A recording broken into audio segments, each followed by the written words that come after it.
Hi everyone, welcome back for Chapter 5 in Charlotte's Web. When we left off, we were about to meet a new friend for Wilbur because he is having some tough luck making friends in his new home. Who do you think his new friend will be? Well, Chapter 5 is called Charlotte, so maybe that's a clue. Let's find out. The night seemed long. Wilbur's stomach was empty and his mind was full. And when your stomach is empty and your mind is full, it's always hard to sleep. A dozen times during the night, Wilbur woke and stared into the blackness, listening to the sounds and trying to figure out what time it was. A barn is never perfectly quiet. Even at midnight, there's usually something stirring. The first time he woke, he heard Templeton gnawing a hole in the grain bin. Templeton's teeth scraped loudly against the wood and made quite a racket.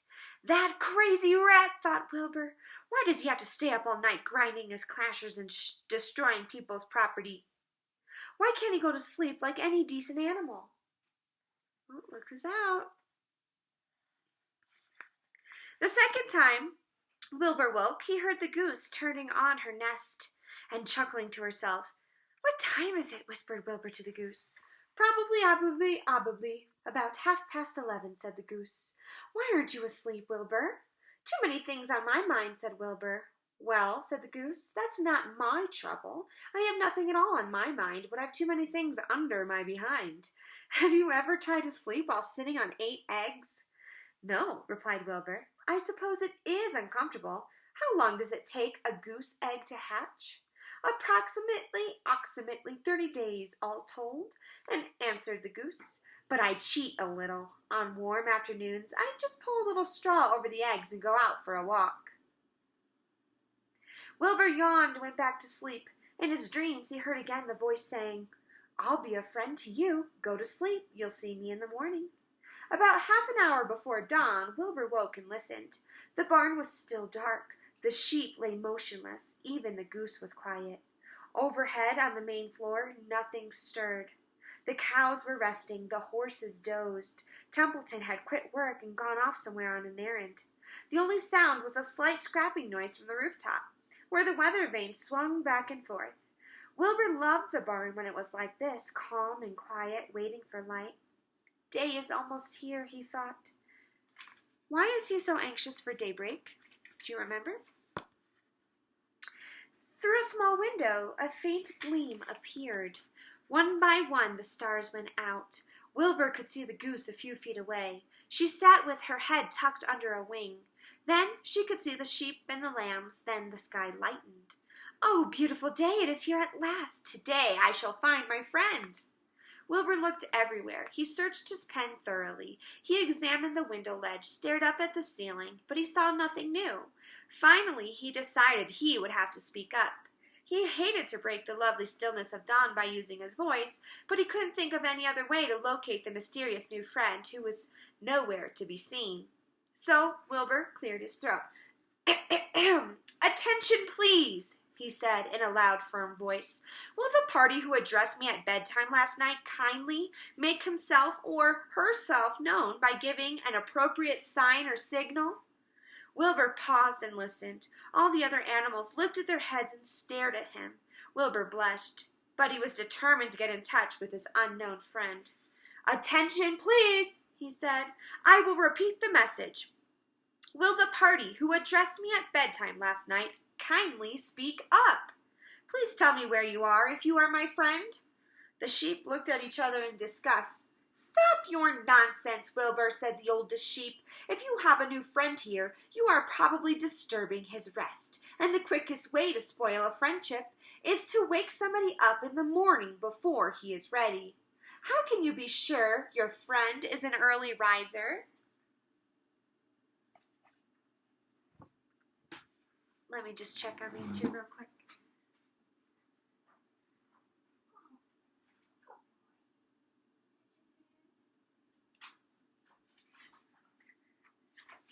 All is good. I beg everyone's pardon, whispered Wilbur. I didn't mean to be objectionable. He lay down meekly in the manure facing the door. He did not know it, but his friend was very near, and the old sheep was right. The friend was still asleep. Soon Lurvy appeared with slops for breakfast. Wilbur rushed out and ate everything in a hurry and licked the trough. The sheep moved off down the lane, and the gander waddled along behind them, pulling grass. And just then, just as Wilbur was settling down for his morning nap, he heard again the thin voice that had addressed him the night before. "Salutations," said the voice. Wilbur jumped to his feet. "What?" he cried. "Salutations," repeated the voice. "What are they, and who are you?" screamed Wilbur. Please tell me where you are, and what are salutations?" "Salutations are greetings," said the voice. "When I say salutations, it's just my fancy way of saying hello or good morning. Actually, it's a silly expression, and I am surprised that I use it at all. As for my whereabouts, well, that's easy. Look up here in the corner of the doorway. Here I am. Look, I'm waving." At last Wilbur saw the creature that had spoken to him in such a kindly way. Stretched across the upper part of the doorway was a big spider web, and hanging from the top of the web, head down, was a large gray spider. She was about the size of a gumdrop. She had 8 legs and was waving one of them at Wilbur in a friendly greeting. "See me now?" she asked. "Oh, yes, indeed," said Wilbur. "Yes, indeed. How are you? Good morning. Salutations. Very pleased to meet you. What is your name, please? May I have your name?" "My name," said the spider, "is Charlotte." "Charlotte what?" asked Wilbur eagerly. "Charlotte A. Kavitka. But just call me Charlotte. I think you're beautiful," said Wilbur. "Well, I am pretty," replied Charlotte. "There's no denying that. Almost all spiders are rather nice looking. I'm not as flashy as some, but I'll do. I wish I could see you, Wilbur, as clearly as you can see me." "Why can't you?" said the pig. "I'm right here." "Yes, but I'm nearsighted. It's good in some ways, but not so good in others. Watch me wrap up this fly." A fly that had been crawling along Wilbur's trough had flown up and blundered into the lower part of Charlotte's web and was tangled in the sticky threads.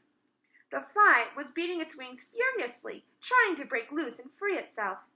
"First," said Charlotte, "I dive at him." She plunged headfirst toward the fly as she dropped a tiny silken thread unwound from her rear end. "Next, I wrap him up." She grabbed the fly, threw a few jets of silk around it, and rolled it over and over, wrapping it so that it couldn't move. Wilbur watched in horror. He could hardly believe what he was seeing, and although he detested flies, he was sorry for this one. "There," said Charlotte. "Now I knock him out so he'll be more comfortable." She bit the fly. "He can't feel a thing now," she remarked. "He'll make a perfect breakfast for me." "You mean you eat flies?" gasped Wilbur. "Certainly. Flies, bugs, grasshoppers, choice beetles, moths, butterflies, tasty cockroaches, gnats, midges, daddy longlegs, centipedes, mosquitoes, crickets, anything that is careless enough to get caught in my web. I have to live, don't I?" "Why, yes, of course," said Wilbur. Uh-oh. Who's calling me?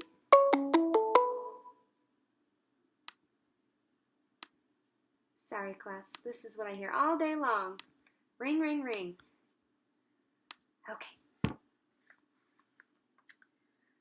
Do. "Why, yes, of course," said Wilbur. "But do they taste good?"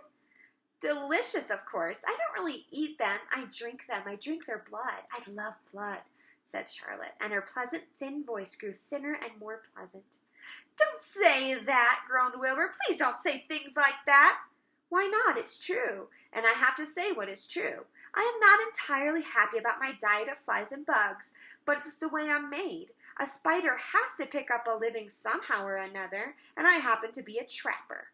I just naturally build a web and trap flies and other insects. My mother was a trapper before me, and her mother was a trapper before her. All of our family have been trappers. Way back for thousands and thousands of years, we spiders have been laying for flies and bugs." "It's a miserable inheritance," said Wilbur gloomily. He was sad because his new friend was so bloodthirsty. Yes, it is, agreed Charlotte, but I can't help it. I don't know how the first spider in the early days of the world happened to think up this fancy idea of spinning a web, but she did, and it was clever of her, too. And since then, all of us spiders have had to work the same trick. It's not a bad pitch on the whole. It's cruel, replied Wilbur, who did not intend to be argued out of his position. Well, you can't talk, said Charlotte. You have your meals brought to you in a pail. Nobody feeds me. I have to get my own living. I live by my wits. I have to be sharp and clever, lest I go hungry. I have to think things out, catch what I can, take what comes. And it just so happens, my friend, that what comes is flies, insects, and bugs. And furthermore, said Charlotte, shaking one of her legs, do you realize that if I didn't catch bugs and eat them, bugs would increase and multiply and get so numerous that they'd destroy the earth, wipe out everything? Have you thought of it that way? Is this changing your perception on bugs and spiders? Really? Said Wilbur. I wouldn't want that to happen. Perhaps your web is a good thing after all. The goose had been listening to this conversation and chuckling to herself. There are a lot of things Wilbur doesn't know about life, she thought.